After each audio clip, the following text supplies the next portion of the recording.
Welcome back to Insight on Capitol Public Radio. I'm Rick Cushman, sitting in for Randall White. There are plans in the works to modernize the state capitol annex, which include putting in needed underground parking. And later today, the Joint Rules Committee will hold a public hearing with the latest updates on the annex project.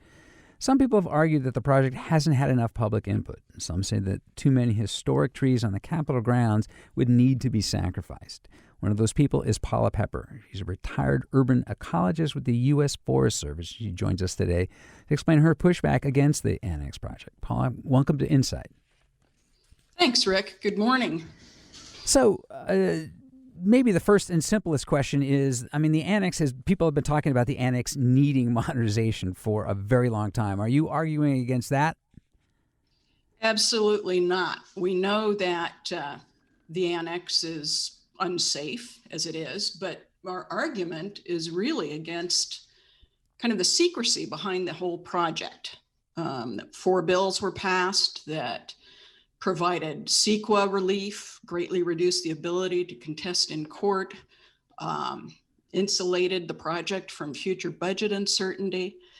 There are many more ways to go about this and have the public know a lot more about it. And how will that affect the cause that you're talking about, was if there is more public input, the impact on the trees? Well, for legal documents that are actually out, there are only 2 draft environmental impact reports.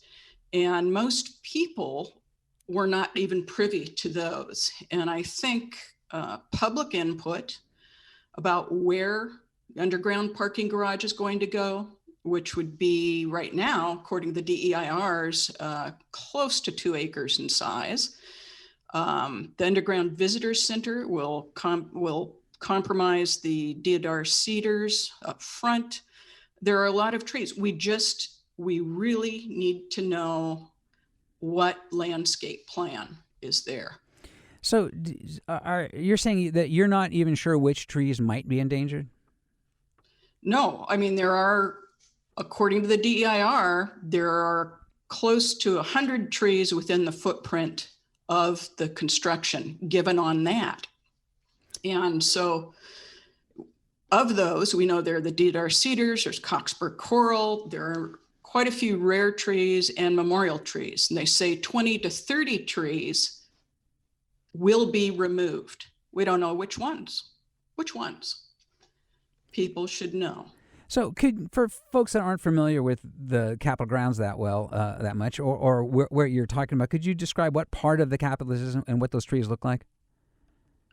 Yes, this is the 4 blocks that actually completely surround the Capitol.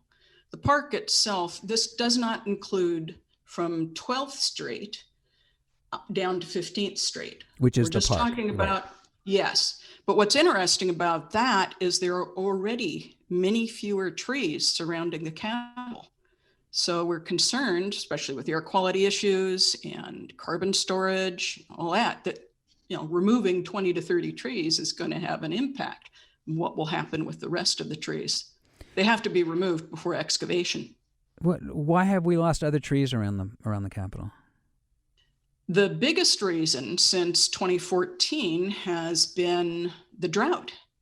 And Governor Brown mandated that we had, use the park as an example, so cut back water. And the conifers in particular could not handle that. We lost 10% of the conifers with the drought. But mostly, there has not been a tree management plan or a park management plan ever, not since 1878. And, the legislature needs to finally approve the Historic State Capitol Commission to do that. So I'm going to diverge just a minute and spend a little more time on the trees around the Capitol and in our city in general, because that's, as an urban ecologist, I imagine you're somewhat familiar with them. You were talking about drought, and that came up in our previous segment. What has the impact of drought been on the trees around the Capitol in that area of Sacramento? It's been intense. They've had to call in a certified arborist to take a look to reduce a lot of the risk associated with the trees, because drought will kill off parts of trees. It may kill the entire tree. So an example is those deodar cedars that front the Capitol. Massive work has been done on those to make them safe for the public. Trees are hugely impacted by drought, but in a lot of different ways. But really, if you look at it, it's the root systems that matter, and that they get enough water.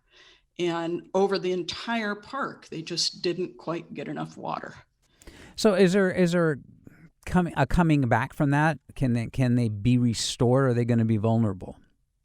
Absolutely. In fact, Mike Nilsson, who supervises park grounds, and the UC Davis Arboretum and myself have gathered together to start a program that will fund and start propagating new trees, replacement trees.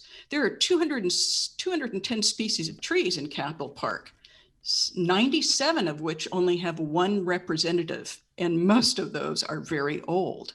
So you need to plan starting 10 to 15 years ahead of time, because so many of the trees are rare enough that you need to find the seed source, which is an effort, and then to propagate each species.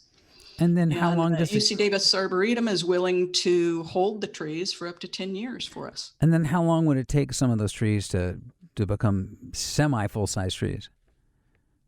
Depends on the species, of course, but if you take the moon tree, which is slated for removal with the Annex development, that tree, it'll take another 70 years or 50 years, I guess. It was planted in 71, so it'll take another 50 years for a tree to grow to its size. My apologies. What's a moon tree? The moon tree is, the seed was transported to the moon with Apollo. And then it came back, and there are 10 existing redwood moon trees left.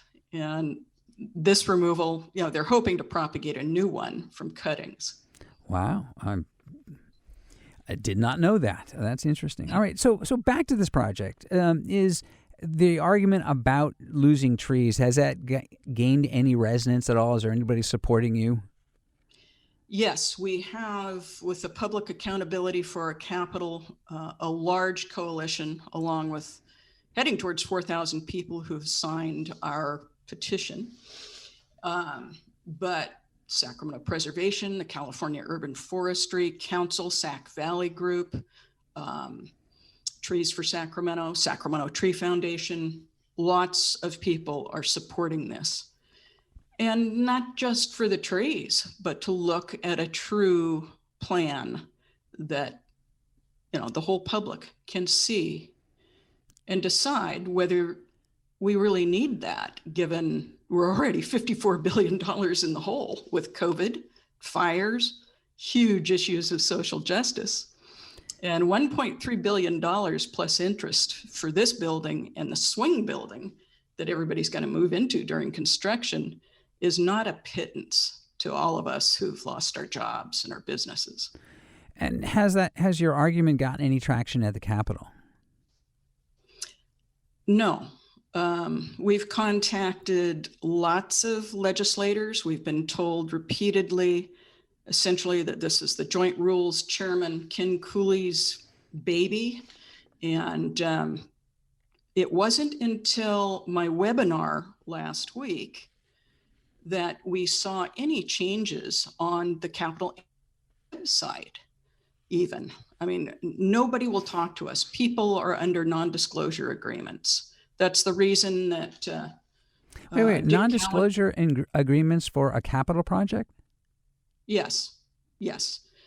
People won't share with us, and that was part of the problem with the Historic State Capitol Commission that Dick Cowan and I resigned from in protest, because we could not learn about what was going on. Anybody who came to the meeting could not give us details.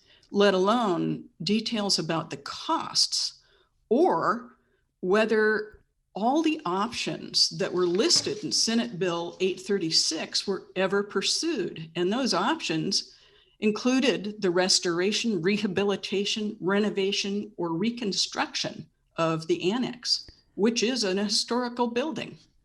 So what do you expect to learn today at the hearing? Well, they finally, last evening at 5 p.m., posted the agenda. And it's about 137 pages long, and it showed 3 new designs that were never shown in the draft environmental impact reports. So the public should listen to that and watch it, and they can also speak up about it. I think it's interesting that they've gone ahead and done all this. The visitor center will be the first, apparently, to be developed. But really, we've contacted just about every media group for months, and you're the first ones, other than the Sacramento Bee, which has had some coverage, who've covered this to get it out to the public. So this is a hearing today. Is there a vote scheduled some point in the future? Do you have any idea when they're looking at finalizing plans? We don't. There is not a vote scheduled for today, but they need a vote soon on the 3 plans that are submitted. And they're significantly different than many of the things that were presented to the Historic State Capitol Commission. And do they all affect trees the same? No, they don't. But I honestly have not had time. You know, they affect trees in different locations because they're moving some of the underground parking structure, the visitor center, around a bit. So I'd have to take a look at that. But I know with one of the designs where the parking structure would be under what is 12th Street today, that would then impact, because of the 50-foot perimeter for construction purposes, that would impact the Civil War Memorial Grove, of which only 8 trees are left, plus some huge old trees. Oh. So we will see. Okay. Well, we will keep an eye on this as much as possible. I hate to be giving an assignment to our Capitol Bureau. They know what they're doing, and I really don't. But Paula, thank you very much for your time this morning. Paula Peper is a retired urban ecologist with the U.S. Forest Service, and thank you very much for your time. Thank you for the opportunity. We have more information about this and all our guests on our website, which is capradio.org/insight.